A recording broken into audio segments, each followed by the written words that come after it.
In this video, we're going to talk about a normal distribution. Now, certain data when graphed on a histogram creates a bell-shaped curve known as normal distribution. Normal distributions are symmetrical with a central peak or a maximum at the mean or median. The spread of a normal distribution is controlled by the standard deviation, which is denoted as sigma. In this case, it's the lowercase sigma. A normal distribution curve reaches its maximum height at the mean or median. In a normal distribution, the mean and median are the same. So, 68% of data in a normal distribution is within one standard deviation of the mean. 65% of the data is within two standard deviations of the mean, and 99.7% of the data is within three standard deviations of the mean. This is known as the empirical rule and is used to help find the probability of a certain event occurring within a normal distribution data. So let's look at an example. A psychologist asks 1,000 children to solve a puzzle and record their times.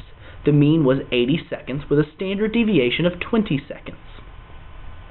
So I can use the bell curve and the mean and standard deviation to fill in my bell curve. So at the maximum height, I have a mean of 80 seconds. Well, the spread from 80 is one standard deviation, which is 20 seconds, which means I need to subtract 10 from 80 to get the lower bound, and then add 10 to 80 to get my upper bound, giving a spread of 20. Well, this tells us that 68% is within 68% of the children solved the puzzle within 70 to 90 seconds, 95% between 60 and 100 seconds, and 99.7% between 30 and 110%. So let's use empirical rule to solve an actual problem. So what percent of children had a solving time of less than 60 seconds? Well, we look at 60 seconds and realize that it's within two standard deviations of our mean, which is 95%, which means below 95 or below 60, and then above the upper bound of two standard deviations, which is 100, means that over here we had to have 5% because our percents need to add up to 100. So what I would say is 1 minus the likelihood of this middle of our two standard deviations, which is 0.95, gives us 0.05, which interpreted into context means 50 or 5% of children scored below 60 or above 100. But since we are looking at just below 60 seconds, we would divide this number in half, which would give us 2.5%. And we could interpret that into context by saying 2.5% of the children in this study solved the puzzle less than 60 seconds.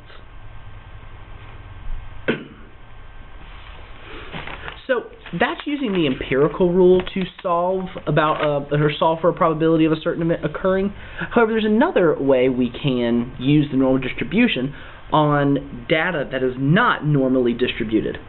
So this is called a z-score. A z-score is an indication of how many standard deviations above or below the mean a given data point is located. So a z-score is used to convert data to normal distribution, and we use the following formula. So this z-score tells us, or we find the z-score by taking our given value, subtracting our mean, and then dividing our standard deviation. So let's look at an example. The mean score on the SAT is 1,500 with a standard deviation of 240.